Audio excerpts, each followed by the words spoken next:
ఏజెన్సీలోని వార్తా విశేషాలను ఎప్పటికప్పుడు మీ ముందుకు తీసుకువస్తున్న మన పాడేరు ఛానల్ ని లైక్ చేయండి, షేర్ చేయండి, సబ్స్క్రైబ్ చేయటం మర్చిపోకండి. వాళ్ళకి అప్పిగతి లేదు అని చెప్పి ఒక చట్టం తీసుకొస్తారు. అది జీవో నంబర్ 3 అనేది తీసుకొచ్చి ఆ జీవో నంబర్ 3 ప్రకారం ఏ ఉద్యోగాలు తీసినా సరే 100% ఇక్కడున్న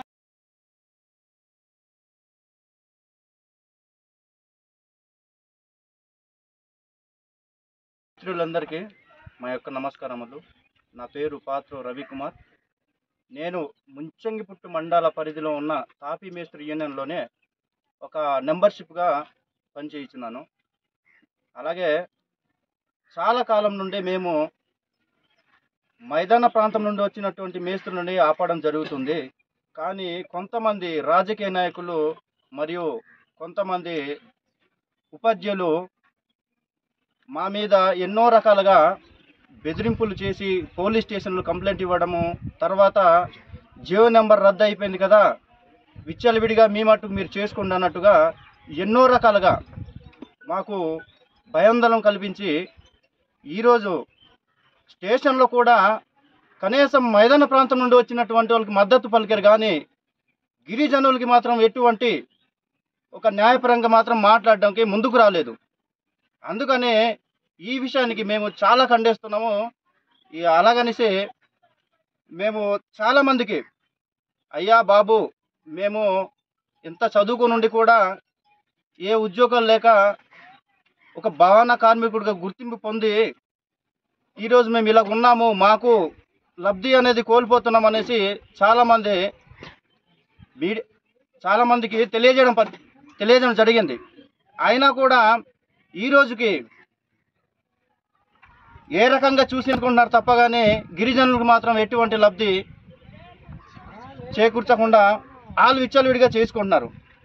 ఈరోజు చావు పుట్టుకులకి అయితే గిరిజనులు అవసరం వస్తున్నారు, ఓట్లు అడగడానికి అయితే గిరిజనుల దగ్గర వస్తున్నారు. రాత్రి పగళ్ళు అయ్యా ఈ గుర్తుకు వేయండి, అయ్యా ఈ గుర్తుకు వేయండి అని ఓట్లు అడుగుతున్నారు. కానీ గిరిజనుడు ఏ పని చేసి బ్రతుకుతున్నాడు, ఎలా బ్రతుకుతున్నాడు అనేది మాత్రం ఏ విధంగా కూడా కనీసం జనాల ముందు వచ్చి ఒక్క నాయకుడు కూడా తెలుసుకోకపోవడం అనేది మాకు చాలా ఇబ్బందికరంగా ఉంది. కావున ప్రతి ఒక్కరు కూడా ఈ యొక్క విషయాన్ని గమనించి మాకు న్యాయం కురుస్తారని మేమెంతో మీకు కోరుకోవడం జరుగుతుంది. ఇలాగే మేము సుమారుగా స్టేషన్లకి 4-5 సార్లు తిరగడం జరిగింది. మేమేదో ముద్దాయిల్లాగా వాళ్ళ దగ్గర వెళ్ళడం, లేదంటే ఫోన్లు చేయించి ఇలాగ రకరకాలుగా భయపెట్టడం జరిగింది. కానీ మేము మాత్రం ఎటువంటి భయాన్ని కూడా ఎటువంటిగా మాకు భయపెట్టినా భయపడేది లేదు. తర్వాత ఇంకొకటి, మా పిల్లలనేసరికి చాలా నష్టపోతున్నారు. ఇటువంటి విషయాలు కూడా మేము కొద్దిగా ఖండించడానికి ముందడుగు వేస్తామనేసి మా యూనియన్ తరఫున అందరిని కూడా తెలియపరుస్తున్నాము. అలాగే మేస్త్రి యూనియన్ మెంబర్లకు నా యొక్క నమస్కారం. నా పేరు బురిడి నర్సింగ్. నేను యూనియన్లో ఒక మెంబర్షిప్ని.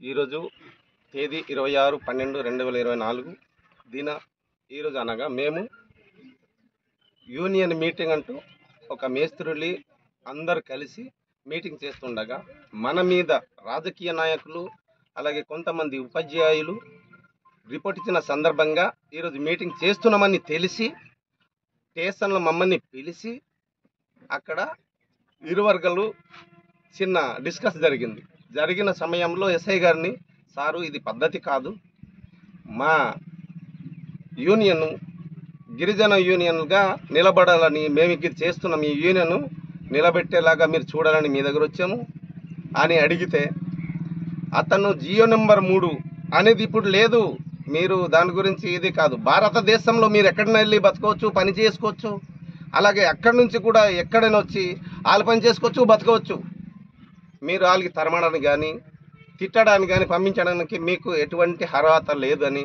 ఎస్ఐ గారు కూడా చెప్పడం జరిగింది.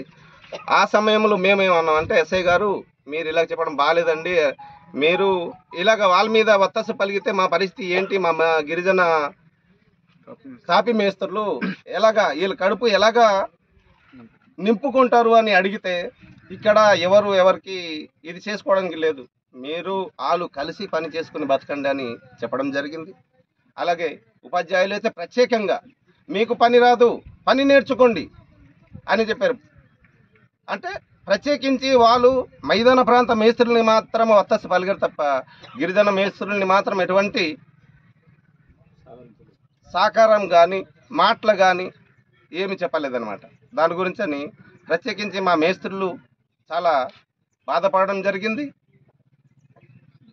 అందుకని ప్రత్యేకంగా మేము మీడియా సోదరులకి పిలిపించి మా బాధల్ని ఇలాగా నిరసిస్తున్నామని కోరుచున్నాం.